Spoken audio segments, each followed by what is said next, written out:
प्यारे बच्चों, गणेश गुरुजी की क्लास में आपका बहुत बहुत स्वागत है। तो इसमें हम लोग पढ़ने वाले हैं कुछ स्पेशल। ठीक है, देखते हैं क्या है स्पेशल। तो आप देख रहे हैं, इन दोनों वाक्यों को देखिए तो आप समझ जाएंगे कि स्पेशल इसमें क्या है। ठीक है, तो यहाँ हम सबसे पहले देख पा रहे हैं आपका लिखा हुआ है ही हैज़ रिटन, यानी कि इसमें आप देख रहे हैं पहले में हैज़ और उसके बाद में ये रिटन यानी कि क्रिया का थर्ड फॉर्म लगा है। दूसरे में भी आपका हैज लगा हुआ है और यहाँ पे टू लगा है और यहाँ पे राइट लिखा है, यानी कि ये क्रिया का फर्स्ट फॉर्म है। ठीक है, तो दोनों में क्या अंतर है और पैसिव में क्या अंतर रहने वाला है वो हम लोग देखेंगे। चलिए शुरू करते हैं। तो देखें, इस तरह से हम लोग चलेंगे। सबसे पहले तो अ लेटर उठाएंगे, तो अ लेटर आप यहाँ पे लिख लेंगे, कोई दिक्कत नहीं है। अ लेटर, ठीक है। अ लेटर लिखने के बाद अब क्या करेंगे हम लोग, देखो ही के साथ हैज लगा था, अ लेटर भी हमारा सिंगुलर है, तो आप यहाँ भी आप हैज लगा लेंगे। ठीक है, अब देखो अगर क्रिया का यहाँ पे थर्ड फॉर्म दिया हुआ है, ठीक है, जैसा कि आप रिटन देख पा रहे हैं, तो आप यहाँ पे बीन लगा के पैसिव बनाएंगे। ठीक है, तो यहाँ आपका हो जाएगा हैज़ बीन। ठीक, और हैज़ बीन के बाद में क्रिया का रिटन जो थर्ड फॉर्म दिया है वही आपका लग जाएगा।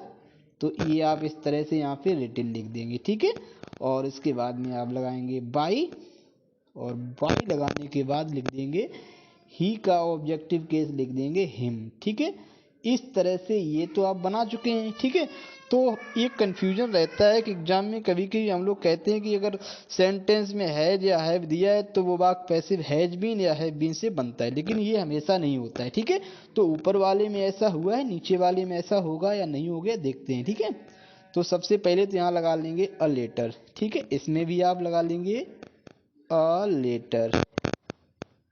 अ लेटर लिखने के बाद ठीक यहाँ आपका ही के साथ हैज लगा था, अ लेटर यहाँ भी आता है तो यहाँ भी आपका हैज लग जाएगा। ठीक है, हैज के बाद यहाँ आप देख रहे हैं हैज के बाद आपका टू लगा हुआ है। ठीक है, तो यहाँ आप टू ही लगाएंगे, टू। अब यहाँ पे क्रिया का फर्स्ट फॉर्म दिया हुआ है, तो क्रिया का फर्स्ट फॉर्म है तो यहाँ पे बी नहीं लगेगा बल्कि बी लगेगा, तो लेटर हैज टू बी। अब यहाँ पे देख रहे हैं राइट है, तो राइट का हो जाएगा रिटेन। ठीक है, तो यहाँ पे यानी कि कोई भी फॉर्म हो वो वर्ब हमारी थर्ड फॉर्म में लिखी जाती है, तो यहाँ पे रिटेन और फिर यहाँ लगा देंगे आप बाई, और ऊपर वाली की तरह यहाँ भी आप कर देंगे हिम। ठीक है, तो ये हमारा इस तरह से बना हुआ है। अब यहाँ भी आप वही चीज़ देखने का प्रयास करेंगे। तो पहला देख रहे हैं दे हैव सीन द ताज। ठीक है, कैसे शुरुआत होगी, तो सबसे पहले तो आप द ताज लिख लेंगे। ठीक है, पैसिव बना रहे हैं तो यानी कि द ताज आपका ये आपका लिख गया। ठीक है, अब देख रहे हैं इसी क्रम से चलेंगे, दे के साथ यहाँ हैव लगा हुआ था, ताज हमारा सिंगुलर है तो यहाँ आपका आ जाएगा हैज। ठीक है, हैज लगाने के बाद क्या करेंगे, यहाँ पे देख रहे क्रिया थर्ड फॉर्म में है, तो हमने आपको बताया अगर क्रिया थर्ड फॉर्म में है तो हम लोग बीन लगा के पैसिव बनाते हैं। तो बीन और ये क्रिया आपकी थर्ड फॉर्म में दी हुई है तो ये आपकी ऐसी ही लिख दी जाएगी सीन। ठीक है, सीन लिखने के बाद फिर आप लगाएंगे बाई, और बाई दे का ऑब्जेक्ट यहाँ पे लिख देंगे देम। ठीक है, ये आपको समझ में आया होगा।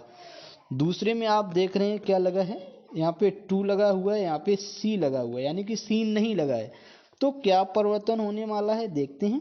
तो यानी कि शुरुआत आपकी किससे, द ताज से ही होगी। ठीक है, तो यहाँ आपने लिख दिया द ताज लिख दिया। अब देखो द ताज यहाँ भी आपका सिंगुलर है तो यहाँ आपका हैज आ जाएगा, कोई दिक्कत नहीं है।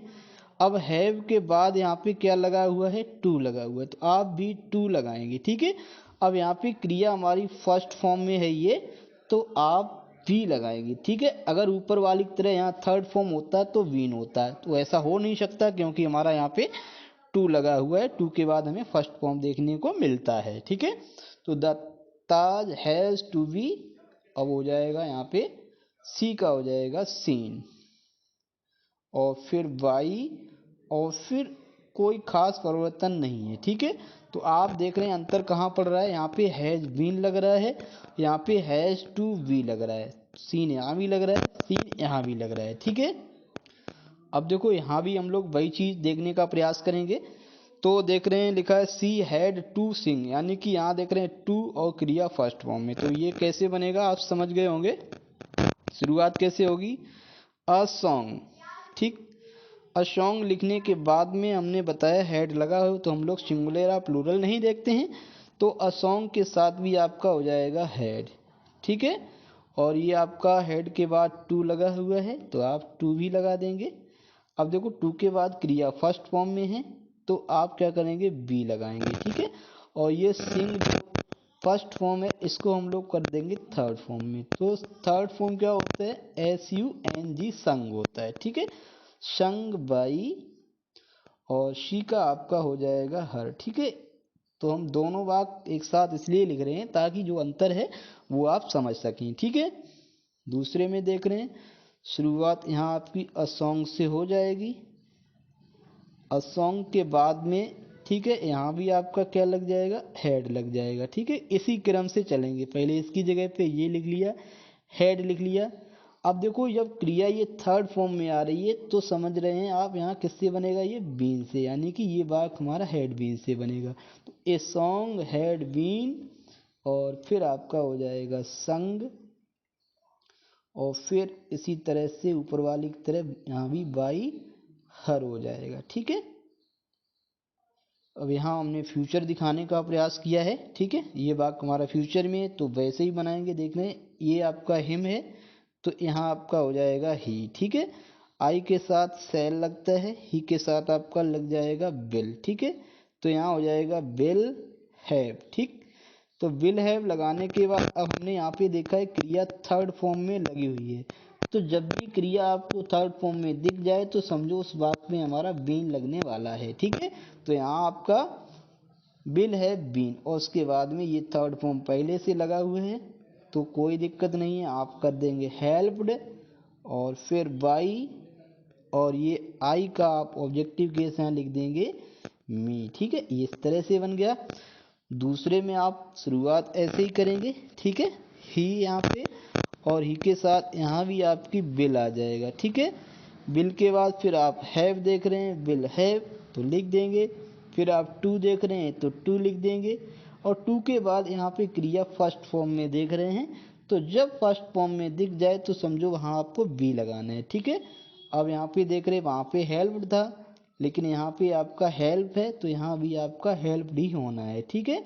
हेल्प्ड बाई, और ऊपर वाली की तरह यहाँ भी आप मी लिख देंगे, ठीक है। तो इसमें हम लोग इतना ही पढ़ेंगे। आपको ये आई थिंक पूरी तरह से समझ में आ गया होगा क्योंकि मैंने यहाँ तुलनात्मक रूप से पढ़ाया है, ठीक है। इस वीडियो में इतना ही पढ़ाएंगे, फिर मिलेंगे।